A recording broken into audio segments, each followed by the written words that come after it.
નમસ્કાર, સ્વાગત છે આપનું. આપ જોઈ રહ્યા છો ન્યૂઝ 18 ગુજરાતી. હું છું આપની સાથે દીપા શર્મા. મહત્વપૂર્ણ સમાચાર પ્રાપ્ત થઈ રહ્યા છે. નીટ કૌભાંડ મામલે સીબીઆઈ એક્શનમાં આવી છે. ગુજરાતમાં 4 સ્થળો પર સીબીઆઈની તપાસ. ગોધરા, ખેડા, આણંદ, પંચમહાલ, માફ કરશો, અમદાવાદમાં તપાસ કરાઈ રહી છે. સીબીઆઈ તપાસમાં કેટલાક મહત્વના પુરાવા મળવાની શક્યતા સેવામાં આવી રહી છે. તો નીટ કૌભાંડ મામલે સીબીઆઈ એક્શનમાં આવી છે.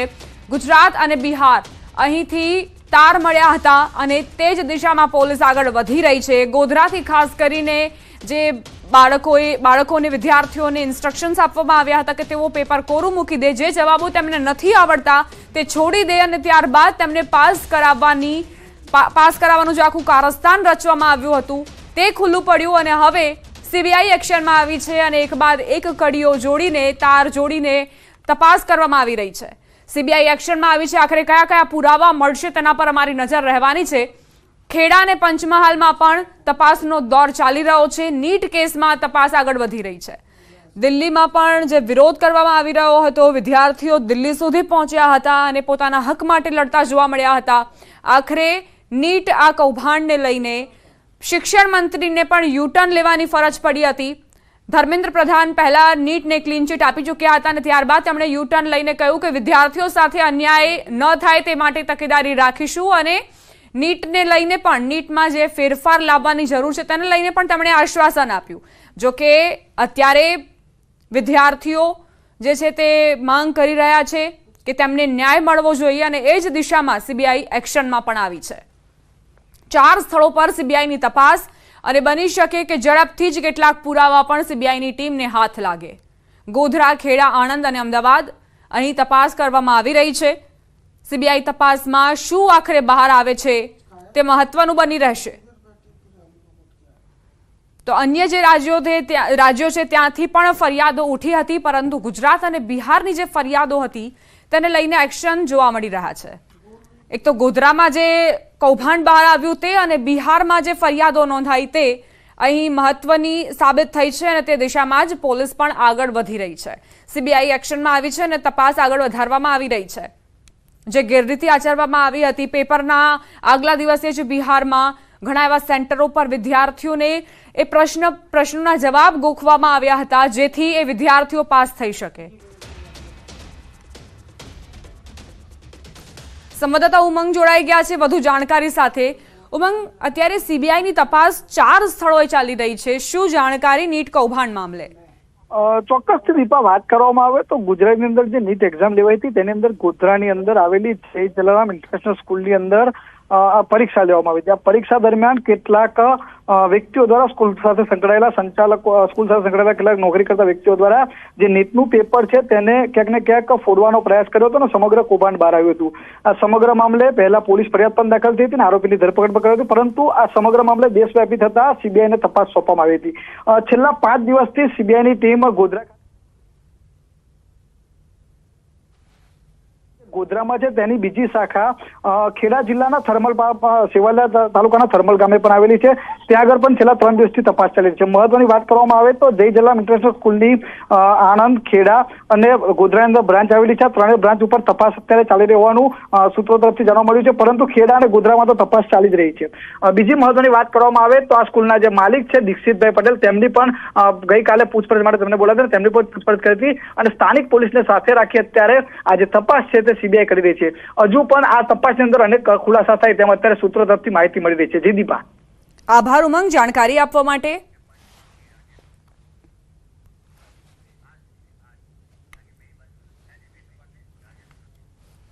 સંવાદદાતા રાજેશ જોડાઈ ગયા છે પંચમહાલથી.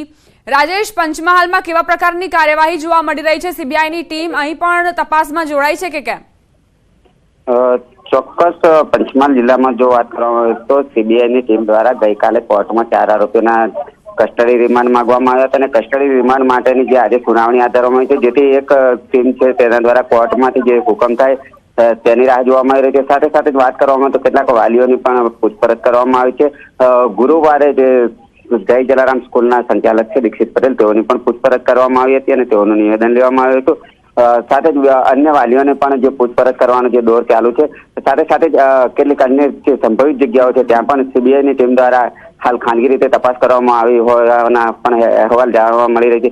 જોકે આ મુદ્દે સીબીઆઈ હાલ કોઈ પણ મીડિયા સામે પ્રતિક્રિયા આપવાનું ટાળી રહી છે, પરંતુ ચોક્કસ સીબીઆઈ જે ગુજરાતમાં જે નીટના કૌભાંડના જે તાર જોડાયેલા છે તેના જે માહિતી મેળવવા માટે હાલ ખૂબ જ સક્રિય એવું જોવા મળી રહ્યું છે. જી આભાર રાજેશ, જાણકારી આપવા માટે. સમાચારોમાં આગળ વધીએ. રાજ્યમાં હજુ 3 દિવસ ભારે વરસાદની આગાહી કરાઈ છે. આજે ભારેથી અતિભારે વરસાદ ખાબકી શકે. પોરબંદર, જૂનાગઢમાં ભારેથી અતિભારે વરસાદની સંભાવના. દ્વારકા, ગીર સોમનાથમાં ભારેથી અતિભારે વરસાદ વરસી શકે છે. વરસાદની આગાહી આણંદ, સુરત, ડાંગ અને નવસારી માટે પણ કરાઈ છે.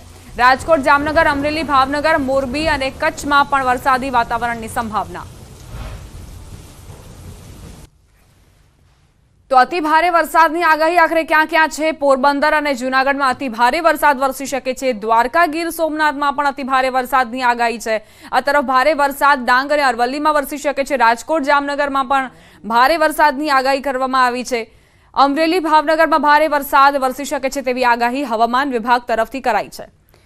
અત્યારના વાતાવરણને જોતા જ જે સિસ્ટમ સક્રિય વધુ જોવા મળી રહી છે તેના આધારે જિલ્લાઓને આગાહી આપવામાં આવી છે.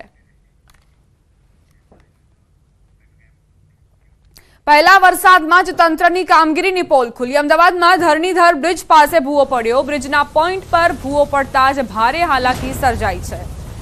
તો ધરણીધર બ્રિજ પાસે ભૂવો પડ્યો છે. ભૂવારાજની શરૂઆત થઈ ચૂકી છે. શુભ શરૂઆત છે આ, કારણ કે અમદાવાદમાં દર વર્ષે આવા ભૂવા તમને જોવા મળતા હશે અને આ શરૂઆત ધરણીધર બ્રિજ પરથી થઈ ચૂકી છે કે જ્યાં આ ભૂવો પડ્યો છે. અત્યારે એએમસીએ અહીં પતરા લગાવીને કોર્ડન કરીને સંતોષ માની લીધો છે.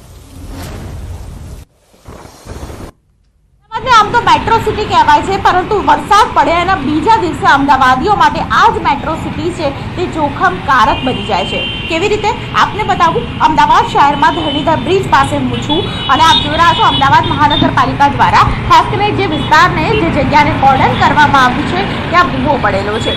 આ રોડ છે તે બેસી ગયો હતો અને ત્યારબાદ અચાનક જ ભૂવો પડી ગયો અને તેને કારણે તેને કોર્ડન કરી દેવામાં આવ્યો. રાતના સમયે કોઈ પણ વ્યક્તિ અહીંથી પૂર ઝડપે વાહન લઈને જો આવે તો અથડાઈ શકે તેવી પરિસ્થિતિની અંદર અહીં કોર્ડન કરી દેવામાં આવ્યો ભૂવો, જેથી કરીને લોકો જે પણ આવે તેને ખ્યાલ આવી શકે. આ રોડ એકદમ બેસી ગયો હતો અને ત્યારબાદ ખાસ કરીને આ પરિસ્થિતિ ઊભી થઈ.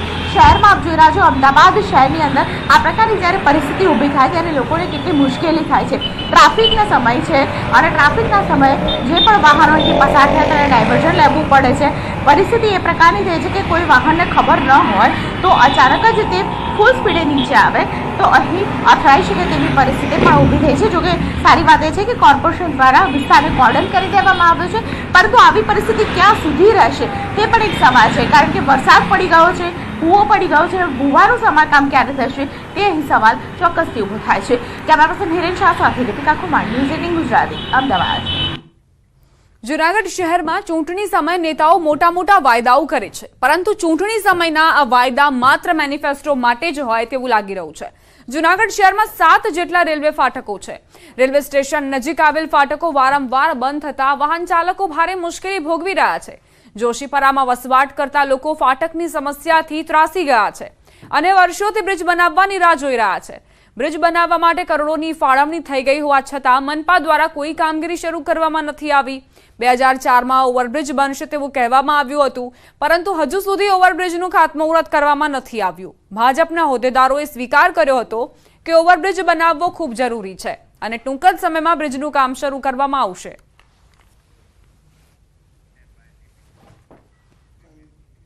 ખંભાળિયામાં પેટા વિભાગીય વડોદરા પીજીવીસીએલ કચેરીએ ખેડૂતોની ઉગ્ર રજૂઆત. કેશોદ, ઠાકર શેરડી ગામના ખેડૂતોએ વીજળીની સમસ્યાને લઈને ઉગ્ર રજૂઆત કરી. છેલ્લા 6 દિવસથી વીજળી ન મળતા ખેડૂતોએ રિપેરિંગ માટે અનેક રજૂઆતો કરી હતી, પરંતુ રિપેરિંગ સમયે પણ કર્મચારીઓએ ખરાબ વર્તન કરતા ખેડૂતોએ કચેરીએ પહોંચીને વિરોધ કર્યો હતો.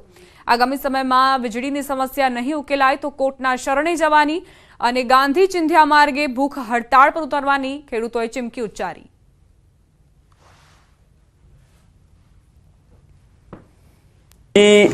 લાઇટ ઇલેક્ટ્રિસિટી આવતી નથી, એને લઈ અને કાયમી નિકાલ આવે એના માટેની અમારી રજૂઆત કરેલી છે. જો પ્રશ્નનું નિરાકરણ લાવશે નહીં તો આઈપીસીની કલમ 166 મુજબ અમે કોર્ટના શરણે પણ જવાની અમારી ફરજ પડશે તથા ગાંધી જિંદિયા રાહે અમે ભૂખ હડતાલ પણ બેસશું.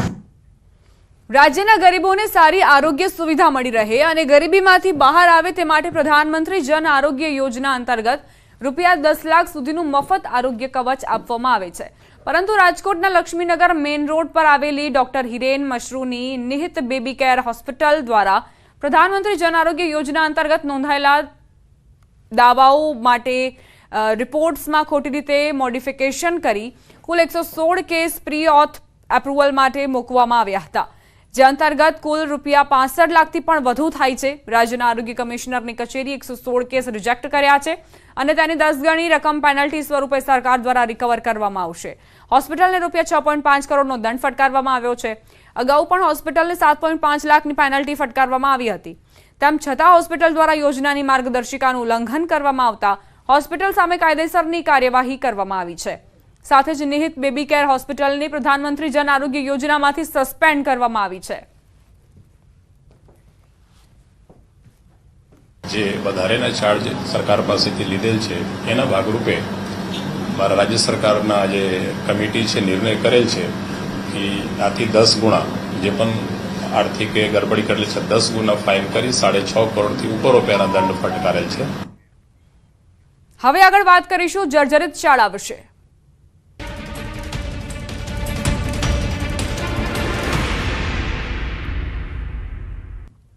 છોટાઉદેપુરની આદિજાતિ વિભાગ દ્વારા ચાલતી એક એવી શાળા કે જેમાં તૂટેલી છત છે, નથી પંખા કે નથી ભણવાના કોઈ સંસાધન. કેટલાક ઓરડામાં તો વરસાદી પાણીના ખાબોચિયા ભરેલા છે. સારી વાત તો એ છે કે શાળામાં 4 શિક્ષકો અહીં ખડે પગે છે, પરંતુ વિદ્યાર્થીઓ નથી. આ દ્રશ્યો જોયા બાદ કોઈ વાલી તેમના બાળકોને શાળામાં ભણવા કેવી રીતે મોકલે તે એક મોટો પ્રશ્ન છે. પાછલા વર્ષે શાળામાં 82 વિદ્યાર્થીઓ હતા. શાળા શરૂ થયાના 15 દિવસ વીતી ગયા છે, પરંતુ એક પણ વિદ્યાર્થી હજુ સુધી શાળામાં ફરક્યો નથી. આ શાળામાં વાલીઓ પોતાના બાળકોને ભણવા મૂકે છે. શાળા તરફથી વિદ્યાર્થીઓને રહેવા જમવાની પણ વ્યવસ્થા કરી આપી છે. આટલી અસુવિધા બાદ પણ શાળાના શિક્ષકો એક જ વાતનું રટણ કરતા નજરે પડ્યા કે બાળકો રસ્તામાં છે, વાલીઓ સાથે વેકેશનમાં ગયા છે. શિક્ષકો પણ જાણે છે કે શાળાની સ્થિતિ શું છે, પરંતુ મગનું નામ મરી કોણ પાડે.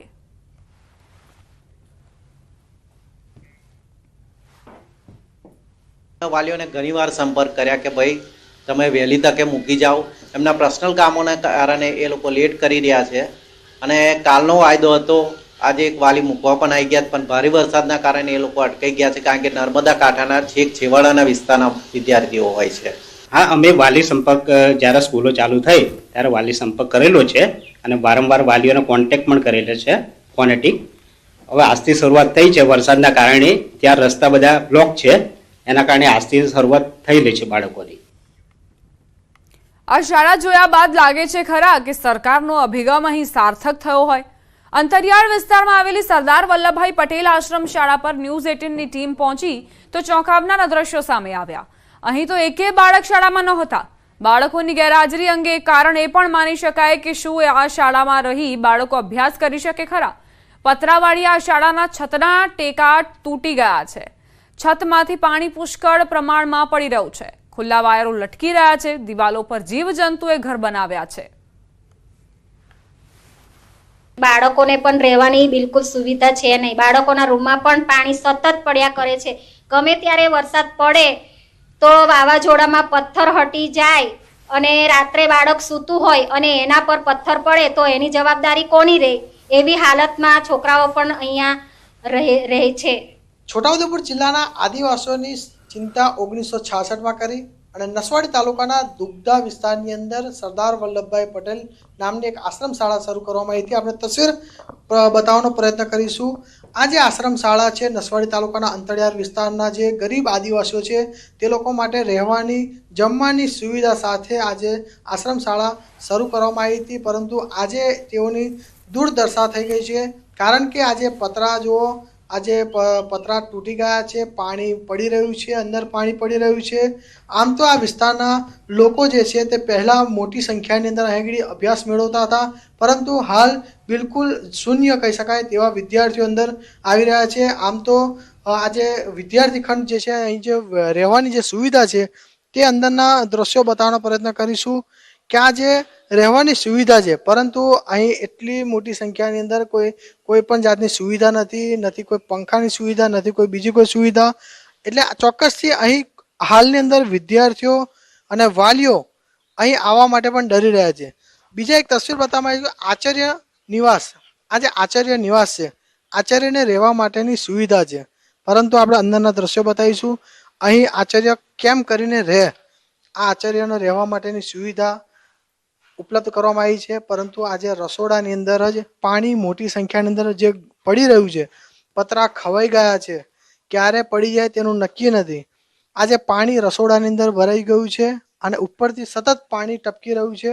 અને જે આજે રસોડાની અંદર જે રીતે પાણી ભરાયું છે, એટલે આજે જે હાઉસવાઈફ છે જેઓને આચાર્યની, તેઓ કહી રહ્યા છે કે તેઓને જ્યારે પણ ચોમાસું બેસે એટલે તેઓને અહીંથી બહાર નીકળી જવું પડતું હોય છે અને અન્ય જગ્યા પર તેઓ શિફ્ટ કરતા હોય છે રસોડું. આ સરકારે જે તે સમય વખતે સુવિધા ઉપલબ્ધ કરી અને આદિજાતિ વિભાગ તરફથી આજે ચાલતી આશ્રમ શાળા છે તેની જે દુર્દશા થઈ છે, હવે એ દુર્દશાને સુધારવામાં આવે અને અહીં સંખ્યા ભરવામાં આવે તેવી આ વિસ્તારના લોકો પણ માંગ કરી રહ્યા છે. સાથે સાથે હાલ રજિસ્ટરની સંખ્યા આપણે જોવા જઈએ તો 81ની છે અને 4 શિક્ષક છે, પરંતુ અહીં હાલની અંદર શિક્ષકો તો અવેલેબલ હાજર છે જ, પરંતુ વિદ્યાર્થીઓ નથી. આજે 12 દિવસ થઈ ગયા, પરંતુ એક પણ વિદ્યાર્થી અહીં હાજર જોવા નથી મળ્યા. સેજબ ખત્રી, ન્યૂઝ 18 ગુજરાતી, છોટાઉદેપુર.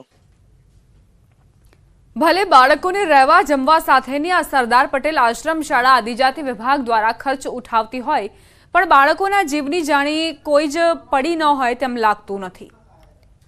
બાળકો તો ઠીક, પણ અહીં શાળાના શિક્ષકોને રહેવા માટેની પણ પૂરતી વ્યવસ્થા નથી.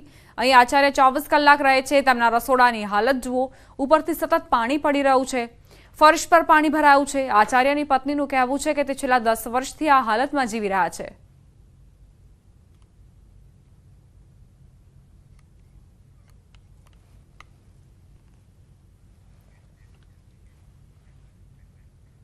રાજ્યમાં શાળા પ્રવેશોત્સવ ધામધૂમથી ઉજવણી કરાઈ, ત્યારે બીજી તરફ સાબરકાંઠા જિલ્લાનું એક ગામ જ્યાંના બાળકો ખુલ્લામાં મંદિરમાં, પંચાયતમાં કે ઘરમાં અભ્યાસ કરવા મજબૂર છે. વાત છે હિંમતનગર તાલુકાના બલોચપુર ગામની, જ્યાં ગોકળ ગતિએ છેલ્લા 3 વર્ષથી પ્રાથમિક શાળાનું કામ ચાલુ છે, જેના કારણે બાળકોના અભ્યાસ માટે વૈકલ્પિક વ્યવસ્થા તો કરાઈ, એ પણ મંદિર, ગ્રામ પંચાયતના કમ્યુનિટી હોલ કે કોઈના ઘરમાં બાળકો 3 વર્ષથી અભ્યાસ કરી રહ્યા છે, જેના કારણે તેમના અભ્યાસ પર માઠી અસર પડી રહી છે. બલોચપુર પ્રાથમિક શાળાનું છેલ્લા 3 વર્ષથી કામ ચાલુ છે.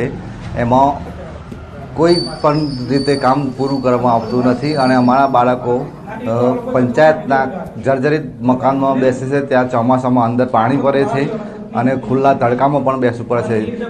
બાજુમાં અમારું ત્યાં રમાપીરનું મંદિર છે, તે મંદિરમાં બેસે છે, ત્યાં પણ દર્શનાર્થીઓ આવે છે, એના લીધે બાળકોને તકલીફ પડે છે. ટોયલેટની કોઈ સુવિધા નથી. ગ્રામ પંચાયત ગામના મંદિરમાં કે અન્ય લોકોના ઘરમાં અભ્યાસ ન કરવો પડે અને પ્રાથમિક સુવિધાઓનો લાભ મળે, જેથી કરીને સરકારશ્રીને, કલેક્ટર સાહેબશ્રીને, જિલ્લા શિક્ષણાધિકારી સાહેબશ્રીને તમામને મારી એક જ રજૂઆત છે કે 15મી ઓગસ્ટ સુધીમાં બલોચપુર પ્રાથમિક શાળાની સંપૂર્ણ કામગીરી પૂર્ણ થાય અને બાળકો શાળાનો લાભ લે તેવી મારી વિનંતી છે. બાળકોની વ્યવસ્થા એસએમસી સભ્યો, વાલીઓ અને શિક્ષકોની સંમતિથી અમે ગામમાં કરેલી છે. એમાં 1 થી 6ની વ્યવસ્થા અમે અહીંયા કેશુભાઈ ડૉક્ટરના મકાનમાં કરી છે. 3 થી 4ના બાળકોની વ્યવસ્થા મંદિરમાં કરી છે.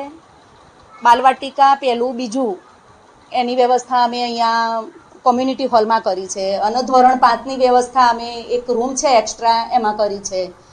પણ શાળાનું બાંધકામ 2 વર્ષથી ચાલુ છે, પણ હજી પૂરું થયું નથી. ખારીકટ કેનાલ ભ્રષ્ટાચાર મામલો, વિપક્ષે મૂકેલા આક્ષેપનો કમિશનરે જવાબ આપ્યો. પ્રીકાસ્ટ જરૂર લાગશે ત્યાં જ ઉપયોગ થશે.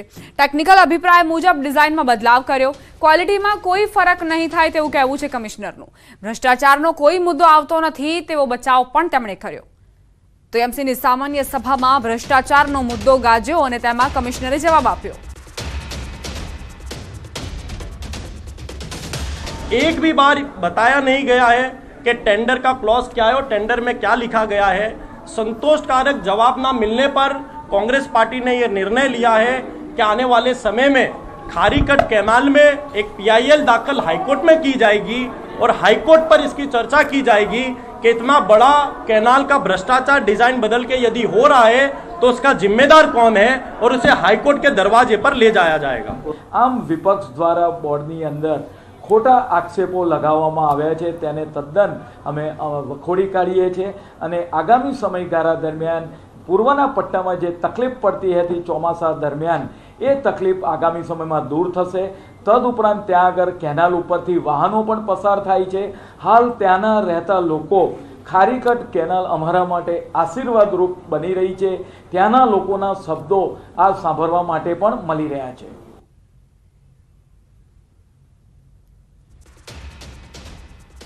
કામ કરવા માટેનું ઓરિજિનલ ટેન્ડરમાં રાખવામાં આવ્યું છે। પ્રિકાસ્ટ કાસ્ટ ઇન્સ્ટિટ્યૂટ જે કરીએ છીએ એનાથી કદાચ 10% અથવા 5% કાસ્ટ પણ વધારે છે। તેમ છતાં જે ક્વોલિટીમાં કોઈ ફરક નથી। IIT બોમ્બે, IIT ગાંધીનગરમાં પણ સ્ટડી કરવામાં આવેલા છે। હરેક સેક્ટર વાઇઝ એને હાઇડ્રોલોજીકલ ટેસ્ટ કરીને ચેક કરવામાં આવે છે। ક્વોલિટીને કોઈ કોમ્પ્રોમાઇઝ નથી। જે કાસ્ટ ઇન્સ્ટિટ્યૂટ કરવામાં આવે છે કાસ્ટ ઇન્સ્ટિટ્યૂટ કરવાથી કોર્પોરેશનના પૈસા બચે છે। બુલેટિનમાં રોકાઈશું એક નાનકડા વિરામ માટે। આપ જોતા રહો ન્યૂઝ 18 ગુજરાતી।